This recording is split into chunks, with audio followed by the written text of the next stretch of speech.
March 14, 13:18 ng hapon.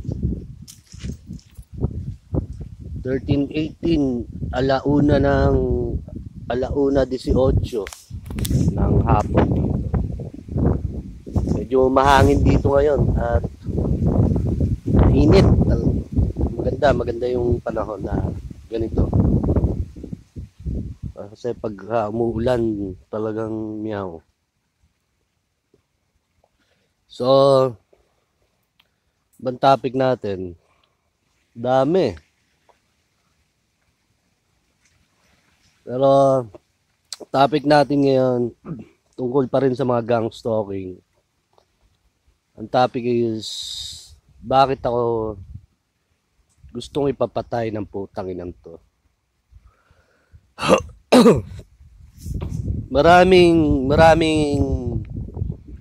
Maraming dahilan bakit gusto ako madisgrasya ng mga gagong to. Kahapon nga pala, gumawa na naman sila ng eksena doon. Ayun sila Michael. Teka lang kulit ng bago. Saglit lang. Pusin mo na.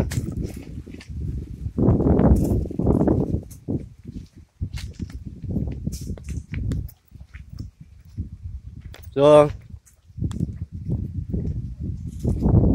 naobserbahan ko nun. Tanghali pa, umaga pa.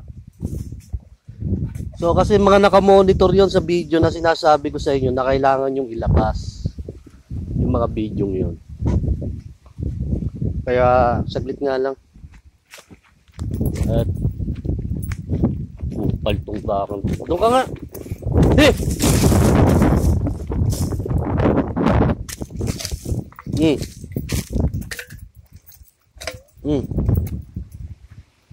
Gago ka talaga.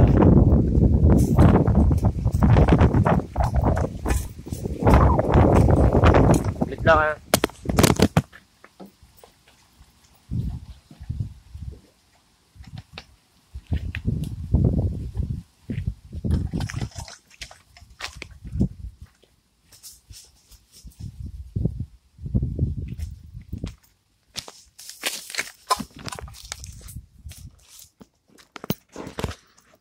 So, tanghali pa lang.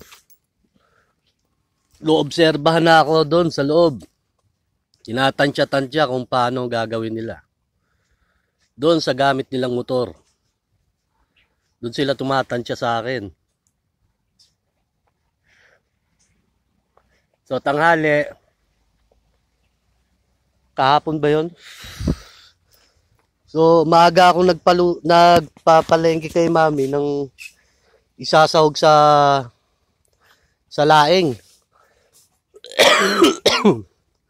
Kasi nga, namimiss ko na rin yung laing. Di yun. Alas 9, mga 10:30, alas 10, naluto ko na yung laing. So, habang nagluluto ko, yun. Nung kakain na ako, habang kumakain na ako, ayun na. Dumiskarte na itong mga gagong to. So, dumating doon. Hindi ko alam kung may trabaho to o wala eh. Kasi umaalis doon, tapos babalik din. Aalis doon, babalik din doon. Tapos, may ginagawa na namang construction doon, ginagawang bahay, bagong bahay na naman. Ang daming ginagawang bagong bahay doon. Tataka ako, ang daming bahay na ginagawa ngayon doon. Nung nandun ako, nalpalipat ako doon, madami ng bahay ang nagpagawa doon. Gugulat ako ba? Putang na. Sunod-sunod yung bahay na pinagagawa doon, malapit sa akin doon. Kahapon, may pinupukpok silang tubo. Talagang magugulat ka. Pinupukpok doon sa tubo. Talagang matinis yung tunog. hindi ako maarteng tao. Hindi tayo yung taong maarte na konting kaluskos lang nagugulat. Hindi. Kundi, no, ginagago ko na si Raulong to habang kumakain ako. Ginugulat nila ako doon para masira yung kain ko. Saglit nga. Ikaw putang ina ka. Doon ka na nga. Doon. Ang ina mo.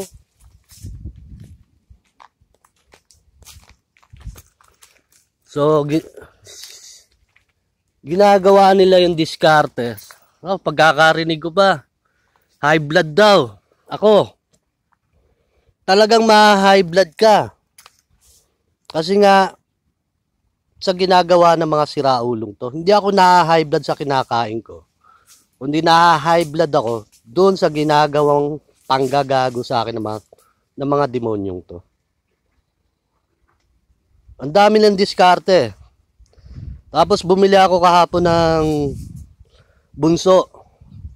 So trip-trip lang ako, pampatulog para mamaya maganda tulog. Di chat-chat ako ng konti. Naantok na ako, parang pabagsak na yung mata ko. Nanonood ako ng YouTube. Chat-chat lang ako ng kapra-kapraso. Mamaya, ihi ako. Ayun na, inabangan na ako ni Michael doon. Dumiskarte na yung motor niya doon. Tumaas yung... Ang sabi na naman na high blood daw ako. Kasi high blood daw ako. Yung ginawa nila sa akin doon ako na high blood. Alam nila yung diskarte. Talagang nung umiihi ako, parang tumataas yung dugo ko. Wala pa yung barurot ng motor ng gagong to. So hinintay muna nilang, kasi nga monitored ako harap at likod ng bahay. Lahat sila doon nakaabang sa akin. So maiilang ka talaga habang umiihi. So ako, stress ako habang umiihi ako doon. So tumataas yung dugo ko, nahihirapan ako umihi. Maya ito na, yung palabas na yung ihi ko, dumiskarte na tong gagong Michael na to. Pabarurot na ng motor doon. So ito yung pinakamahalagang bagay na dapat yung makuha yung mga bidyong yun na sinasabi ko. Tsaka kahapon pumunta, ayun, tapos na. Pagkatapos kong umihi, lumabas ako. Pupunta akong palengke. Pupuntahan ko sana yung mga pinsang ko. Pinagtatanong ko doon sa palengke. Dito sa baba. Dito kala yung mga hindi ko matanda yung sinabi. Naalala ko yung Ensoy na doon dating taga Pinagtipunan. Lagi yung binabanggit ng lola ko eh. Hindi ko alam kung lolo ko yon o ninong. Hindi ko alam, hindi ko matandaan. So hinahanap ko dyan. Kasi sabi ng tropa dito, nandyan lang daw sa Bagtas. Kasi nga papatulong nga ako dito sa video to. Kasi di papunta na ako ng palengke. Oh, pag mukat-mukat ko, ayun, sumasalubong sa akin si Michael. Pasalubong dito sa dadaanan ko. Tinignan ko. Kasi alam ko diskarte nila, talagang tinatansya ka nila. Kumbaga naninindak. Aalamin sa'yo kung talagang masisindak ka o tinatakot-takot ka o ano ang obserba nila sa'yo. Noobserbahan ka nila. Kaya nila ginagawa yun. Alam nyo, napakatagal ko na dito. Sabihin na natin 30 years old ako, 45 years old na ako ngayon. Ngayong taon na to. 15 years. Alam ko na yung mga diskarte ng mga gagong to. Lahat yan, sa simula't simula pa, yan ang diskarte nila noon pa. Dahil nga dyan sa video na kung saan nila ako nakikita at ginagago ko ng mga gagong yan. Kung saan ako inoobserba ng mga siraulong yan. Dyan sa video yan. Kaya, yun sa mga bawat kakain ka, mawalan ka ng gana hanggang sa pumayat ka. Papayat ka. Siyempre, pagkakain ka, mawawalan ka ng lakas. Hanggang sa gawin ka ng kaya-kayanin ka ng mga to, baka ihampas-hampas ka na lang ng mga to. Ganun ako ginutom dyan sa pinagtipunan. Nangihingi ako ng pagkain dyan itong kalatin. Hindi ako pinakain. Putang na, hindi na talaga ako kumain. Nawalan ako ng gana, nag-iisip ako kung saan. Talagang patay na ako nun eh. Talagang biglang tumawag sa akin si Ate Edna. May pagkain daw dun. 3 araw siguro yun, hindi ako kumain. Kinakain ko lang mangga. Ganon ako tinarantado dito. Ganon nila ako sinisistema dito. Ganon nila ako pinaglaruan dito sa Cavite. At yung kahapon, ayun, nakita nyo naman. Paakit ako ng palengke, nakasalubong ko. Si Gago. Halatang gumagawa ng palabas doon. Kung ano yung sistema, diskarte nila. Mga diskarte, mga siraulo. Paano nila ako ulihin. Hinahanap ko yung mga pinsan ko doon, kasi ang diskarte dito kutsaba para lukohin ako lahat.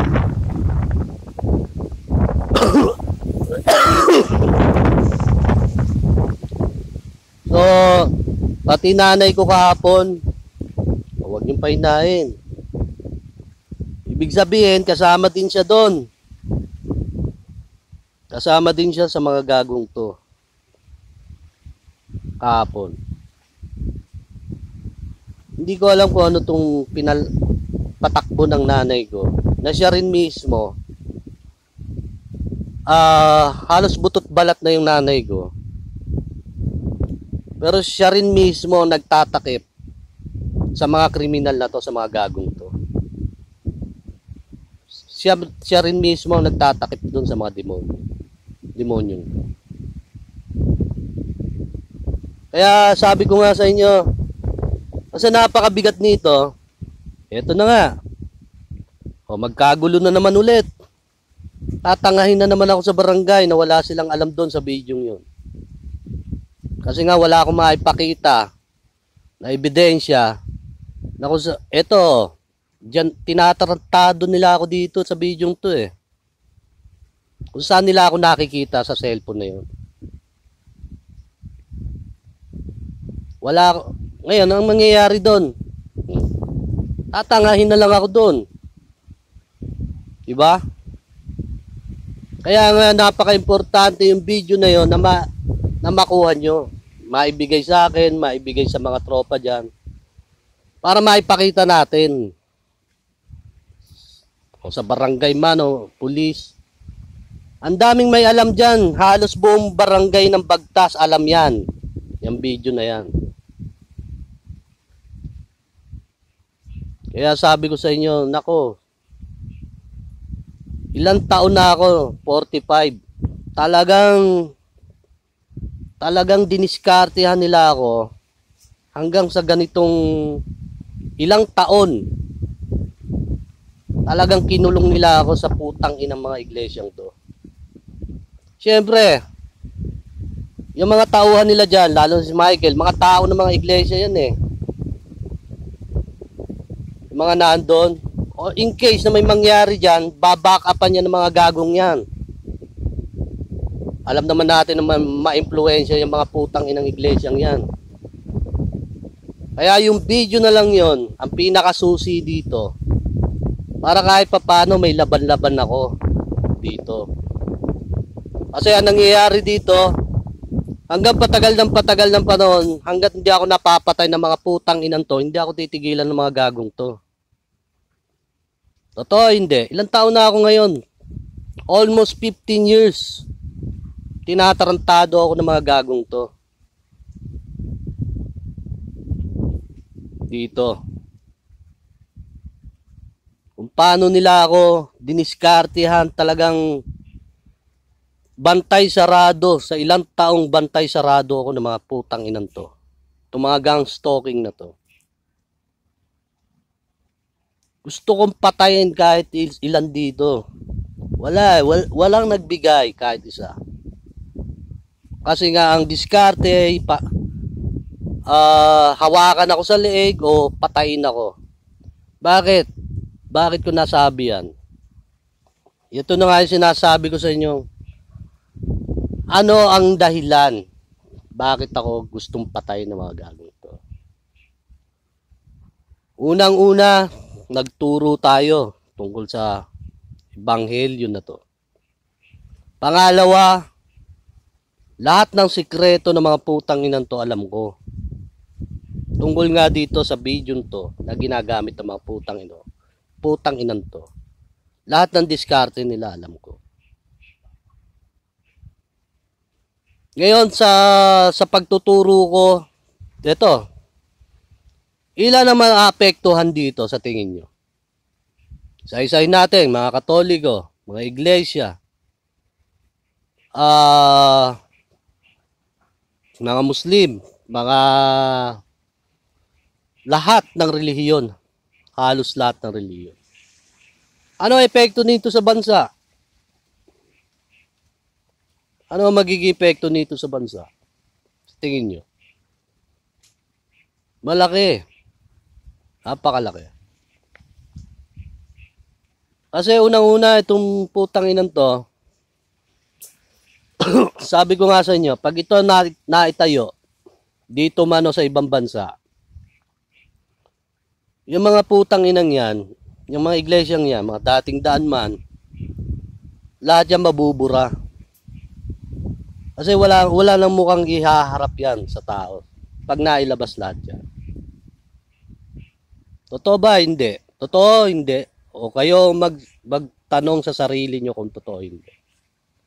Ngayon, bakit ako gustong papatay nito at anong dahilan at sa papaanong paraan at sa tawag nito, paano ba? Madami silang pera. Madaming pera mga putang inan to. Kahit sino pwede nilang sapalan ng pera dito. Kaya mangyayari, baka nga kahit kadugo ko pa, tablahin ako. Dahil nga sa perang pinamimigay ng gagong to. Totoo hindi? Totoo ba hindi?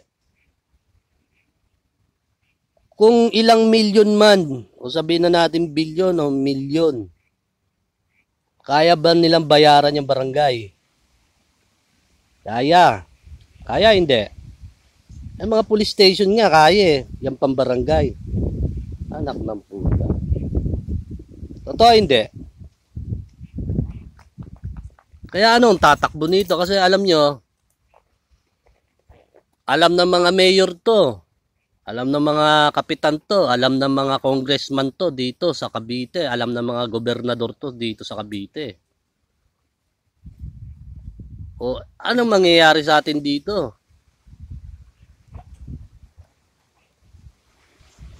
Anong gagawin na? Anong nagawa ba nila? May nagawa ba sila? O kung bibigyan ng bawat dito, syempre nga naman, magkaka-eleksyon na. Kapit na sa mga iglesia, itong mga putang inan itong mga politiko rito. Kapit na sa demonyong to.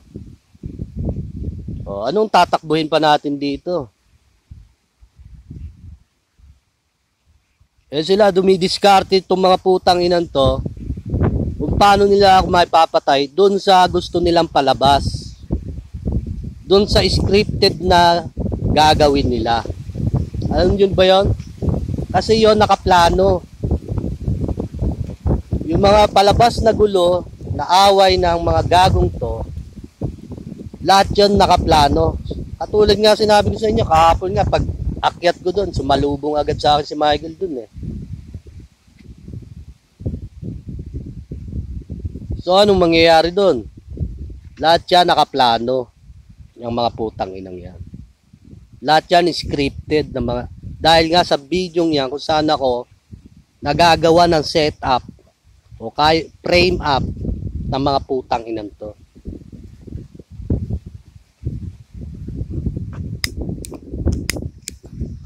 So anong posible? Anong posible nga ba? Gustong gusto tayong patay ng mga putang inang to.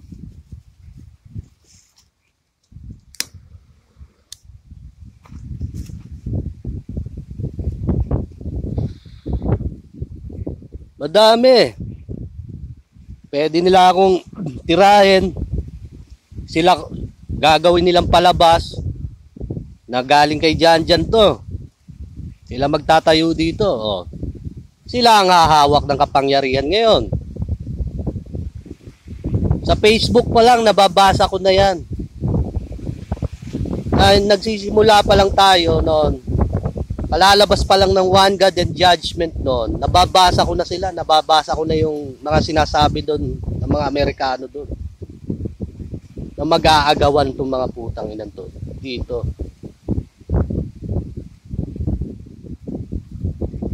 So anong gagawin nila? Patira nila ako.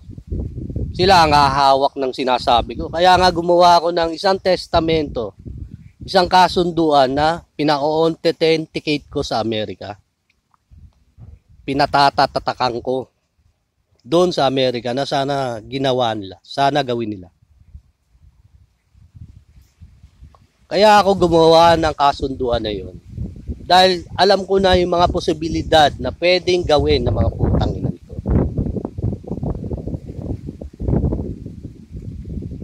Totoo hindi? Totoo ba hindi?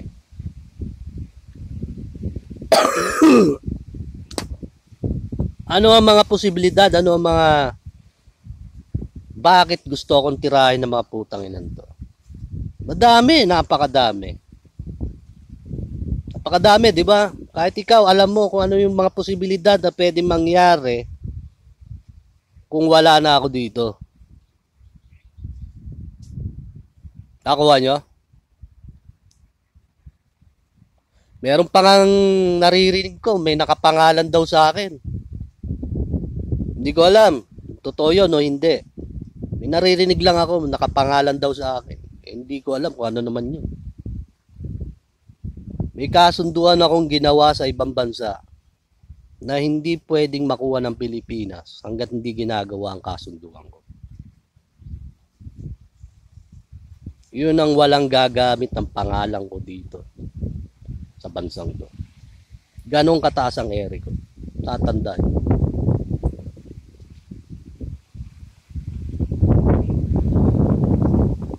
So, anong mga posibilidad? Kung pera lang, napakalaki ng pera. Kung ipapalit sa akin ng bilyon na pera, sabihin na natin bilyon, barya lang yan sa trilyon na kinurakot ng mga putang inang to. Oh, huwag niyong sabihin, yung mga putang inang iglesyang yan, walang nakuha dun sa kinurakot ni Duterte. 35 trilyon ang inutang ng bansa sa China. Saan napunta lahat yun? Bilyon lang pala budget dyan sa mga tulay-tulay na yan. Nasa bilyon lang pala ang budget dyan. O ilang bilyon sa 1 trilyon? Meron tayong 10 daang bilyon sa 1 trilyon. Totoo hindi? Ngayon, ano yung bilyon?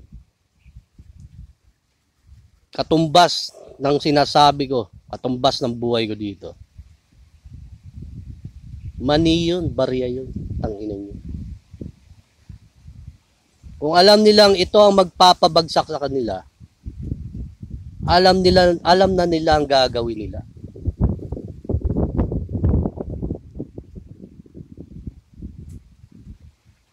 Totoo hindi?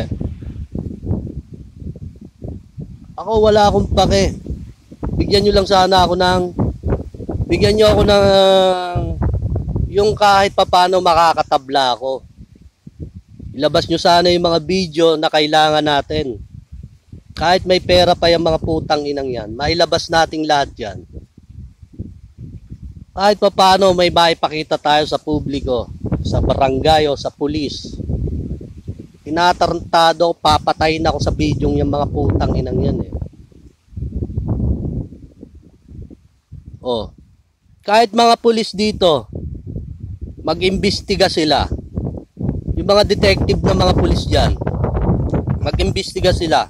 O ilan ang pinatay ng mga putang inang yan sa video na hinihingi ko sa inyo. Kasi alam ko ang diskarte, experience ko lahat, danas ko lahat, kung paano ang diskarte na lang, paano patay ang ginagawa nila sa video na to.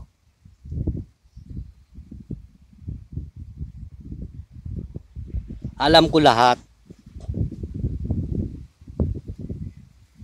O gulat-gulating ka dyan. O sabihin na natin kumakain ka, habang kumakain ka, paluno ka na, tsaka ka pinalo, ginulat ka ngayon dyan. Eh kung nabulunan ka, patay ka. Ilang tao ang namatay sa nabulunan? Doon lang sa Pasay, yung matanda doon, namatay sa nabulunan, patay. Doon sa Alliance Church. Chinese yun. Kilala ko noon, doon. Tinutulungan ako noon, naandun ako sa Alliance Church. Puta, nung kamukat-mukat ko, namatay. Bigla na lang namatay, nabulunan. Napapaisip tuloy ako, baka ginulat to, chinyempuhan to. Kasi alam ko nga lahat kung paano diskarte ng mga putang inan to dyan sa video na hinihingi ko sa inyo. Nakuha nyo? Na sana maibigay nyo sa akin. Kilala nyo naman siguro mga kamag-anak ko dito sa Bagtas, dito sa Tansa, dito sa Bunga. Pwede naman siguro kayo makipag-coordinate sa kanila na maibigay nyo mga video yan sa kanila. Kasi wala akong kalaban-laban dito, putang ina. Ilang taon na ako. Putang ina. Talagang tinikis ako, talagang hanggang sa di ako iiwan ng buhay ng mga putang inan to. Kaya makikipagpatayan din ako sa mga gagong to. Kaya nga gusto kong kumuha ng barel kasi putang ina. Baka edad ko 70 na, nakikipaglaban pa rin ako. Naandyan pa rin yan. Diba? Kasi hindi nga ako titigilan ng mga gagong yan. Kailangan patayin niya mga siraulong yan.